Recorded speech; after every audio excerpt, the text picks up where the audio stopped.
Pemirsa, kemarin artis cantik Marshanda genap berusia ke-33 tahun. Namun berbeda dengan ulang tahun sebelumnya yang dirayakan penuh kebahagiaan bersama keluarga dan anak tercinta. Kali ini, tepat di usianya yang ke-33 tahun, artis yang akrab disapa Cha-Cha ini justru mengaku merasa kesepian dan tidak bahagia lantaran dirinya sangat merindukan mama, adik, serta Sienna putrinya. Namun lantaran sesuatu hal, Cha-Cha tidak bisa merayakan hari spesialnya bersama keluarga tercinta. Ungkapan rasa sepi dan tidak bahagia diungkapkan Cha-Cha di akun video berbagi miliknya.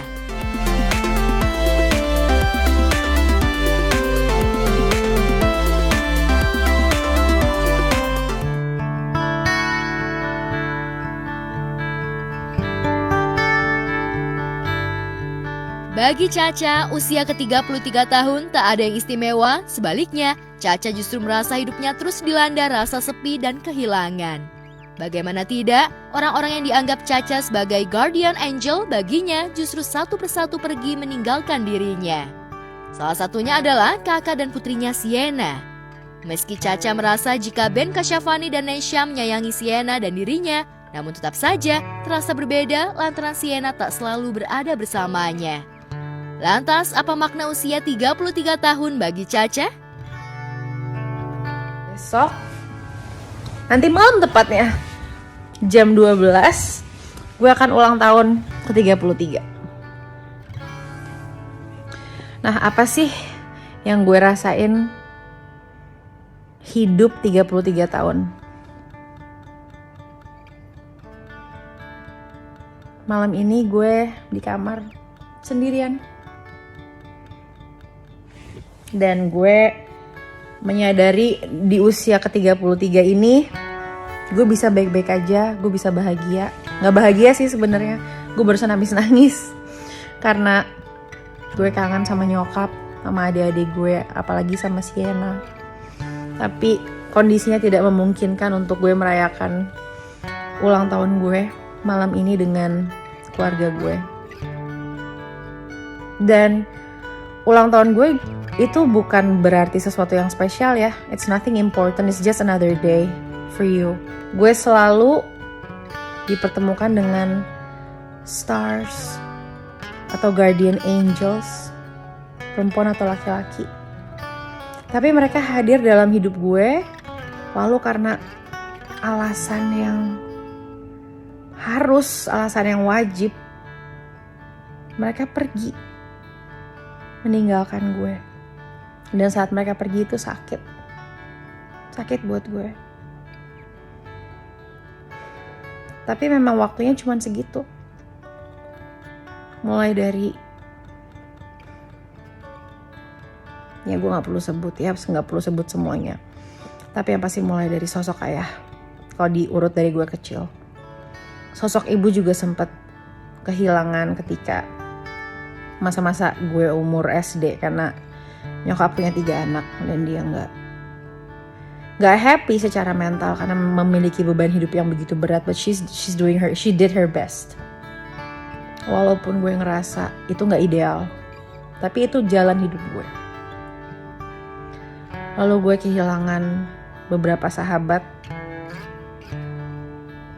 dan itu rasanya sakit.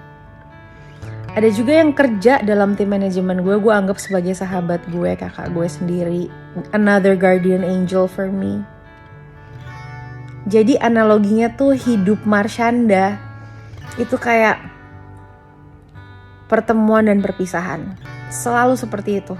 Hal penting atau orang penting baru seperti Sienna anak gue,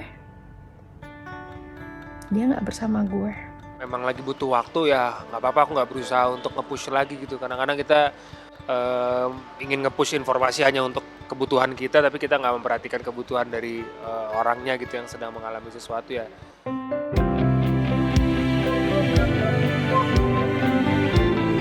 Ya, di usianya kini, ujian memang terus menghampiri kehidupan Cha-Cha. Selain harus berjuang melawan bipolar yang diidapnya, Cha-Cha juga kini tengah berjuang untuk sembuh dari tumor payudara yang dideritanya. Namun ujian Cha-Cha rupanya tak berhenti sampai di sana. Saat dirinya pergi ke Amerika Serikat untuk healing, Cha-Cha justru menuai petaka. Caca justru harus menjalani perawatan di rumah sakit jiwa di sana akibat ulah Sheila dan David.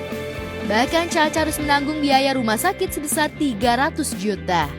Tak ayal agar bisa pulang ke Indonesia, Caca pun harus membayar rumah sakit dengan cara menyicil. Lantas benarkah Caca masih menyimpan rasa sakit hati kepada kedua sahabatnya yang sudah memasukkannya ke rumah sakit jiwa? Benarkah kini Caca lebih selektif memilih teman? Aku punya puluhan ya alasan untuk tetap marah atau berantem balik atau ngotot gitu. Tapi kan gitu karena aku juga punya rasa sakit yang valid juga. Tapi aku juga bisa bilang rasa sakit mereka dan rasa mereka tuh benar-benar pengen cuma nolong Caca. Gue tuh menolong Caca. Itu juga valid mungkin buat mereka. Cuma Nah mungkin selain dari kerugian yang berupa material ratusan juta itu ada kerugian lain ya? ya sempet kerugiannya kehilangan waktu dan jadwal ya, karena kan semestinya aku kesana mau belajar musik, mau belajar kelas songwriting, udah ada jadwalnya di kalender semua, sekolah main alat musik, sekolah bikin lagu, dan aku mau bikin lagu beneran ya, semua itu udah terhempas sia-sia, nggak akan terjadi. Ya kalau kayak gitu emang mau nggak mau aku sekarang merasa memang mesti topan dulu nih, pause dulu nih persahabatannya, karena kalau kita terus-terusan kontak kita akan friksi terus, nggak ada gunanya. Udah sekarang kita tarik nafas dulu, dan ya udah kalau aku terserah deh, kalau mereka masih mau ngomong apapun silahkan. Nah untuk berteman untuk saat ini mungkin jadi lebih selektif ya? Bukan lebih selektif sih, lebih ngikutin rasa, tapi juga memilih-milih, karena aku kadang-kadang orangnya naif terus nganggap semua orang itu mungkin pasti baik gitu niatnya, tapi ternyata tidak juga. Tapi aku juga punya pengertian kenapa orang itu bisa jadi nggak baik. Nah itu kadang-kadang malah jadi bumerang buat aku. Jadi aku sekarang lebih fokus ke orang-orang yang care dan sayang sama aku. Kalau terakhir sih Caca bilang sih kondisi udah jauh lebih baik gitu. Cuman kondisi kenapa dan apa yang terjadi sampai sekarang juga kan kita masih belum tahu juga. Harapannya sih lebih stabil aja, maksudnya udah kondisinya baik dan terus baik gitu, dan karya yang lebih baik, itu sih yang kita harapkan. Meski tak mengalami trauma akibat kejadian tersebut, namun Caca mengaku mengalami kerugian. Pasalnya Caca yang sudah memiliki jadwal untuk belajar musik di negeri Paman Sam harus batal lantaran dirinya masuk rumah sakit jiwa. Ya kronologisnya aku ke LA, semuanya jadi berantakan, dah kan itu singkat. Nah detailnya ada di YouTube aku dan ada di interview. Nggak traumatis sih, aku malah dapat pembelajaran juga, apalagi kan sesudah aku memberikan klarifikasi yang lebih jelas dan detail di YouTube channel aku, pihak sana, si S dan D memberi jawaban kembali melalui sosial media masing-masing beberapa kali. Nah sekarang aku cuma mau bilang, kebenaran kalian milik kalian. Kalian punya hak untuk mempercayai apa yang kalian anggap benar. Dan aku sebagai orang yang agree to disagree, aku udah di posisi yang aku nggak mau membela diriku. Aku nggak mau lagi menjawab atau melawan omongan mereka, S dan D. Aku cuma mau mendoakan apapun masalah yang kalian punya dalam bisnis, dalam perjuangan kalian mau jadi orang sukses di LA, supaya dilancarkan sama Yang Maha Kuasa. Kesakitan apapun yang bikin lo bertanya-tanya kenapa lo masih hidup sekarang, dan lo berteriak ke semesta, mungkin ke Yang Maha Pencipta, oke, lo bener, gue salah, gue kalah, gue nyerah, gue hancur sekarang. Yang bikin lo pengen teriak sampai gak berdaya, gue pengen lo tahu. Ketika gue bilang itu salah, gue hidup untuk belajar apa itu mencintai, tapi juga melepaskan ketika cinta itu udah harus pergi. Kalau kalian nonton sampai sekarang belum di stop juga, berarti gue punya arti juga ya di hati kalian. Udah kita udah informasi, udah kasih tahu posisinya, terus ngejelasin juga. Mungkin kondisinya kemarin lagi kurang baik, tapi sekarang udah baik-baik aja. Dia kan sekarang Siana juga udah melek digital kan, udah main TikTok apa segala macam, berita dia pasti udah tahu juga. Ya kita berharap dia nggak banyak tahu dari orang lain, tapi kita tahunya dari kita. Sekarang gimana dia meresponnya aja, dia pastinya khawatir apa segala macam, tapi banyak doa aja untuk ibu. So far semenjak kenal Caca sih nggak ada problem sih ya. Semuanya fine-fine aja, anaknya baik, terus profesional dalam bekerja gitu. Sejauh ini sih aman-aman aja ya. Dan itu baru terkuak setelah saya syuting bareng sama dia, itu baru terkuak udah baru setelah saya syuting bareng gitu. Kalau lagunya tuh yang kalian pasti sering denger, 'Cause everybody hurts sometimes, everybody cries.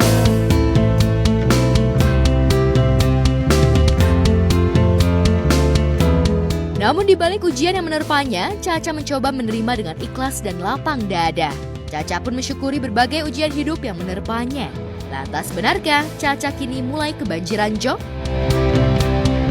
Setelah bertubi-tubinya masalah yang aku alamin, aku masih dikasih berkah yang gede banget sama Allah.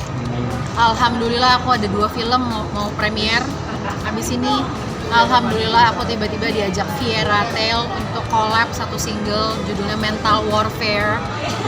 Dan itu juga karena kondisi mentalku selama ini, jadi dari banyaknya cobaan dalam hidup tuh muncul banyak berkah. Jadi aku ngapain sih fokus ke hal-hal yang bikin aku down ketika berkah tuh datang terus ke hidup aku. Keep smiling. Keep smiling. Kita hanya bisa mendoakan yang terbaik lah buat Marshanda, apapun yang dia alamin, semoga cepat selesai lah semua masalah-masalah dia kayak gitu. Caca harus tahu kalau kita semua sayang sama Caca, banyak banget yang support Caca, banyak banget yang sayang sama Caca, apapun yang sedang dialamin sekarang, semuanya akan baik-baik aja in time gitu. Jadi tetap semangat, jangan pernah jangan pernah berpikir yang negatif-negatif. Ca, apa kabar? Semoga kamu selalu sehat gitu. Be yourself gitu, do the best. Aku tahu kamu orang yang pintar, kamu orang yang hebat, kamu orang yang cerdas, kamu cantik. Kamu pasti bisa sukses dengan kehidupanmu dan kamu tahu apa yang harus kamu lakukan.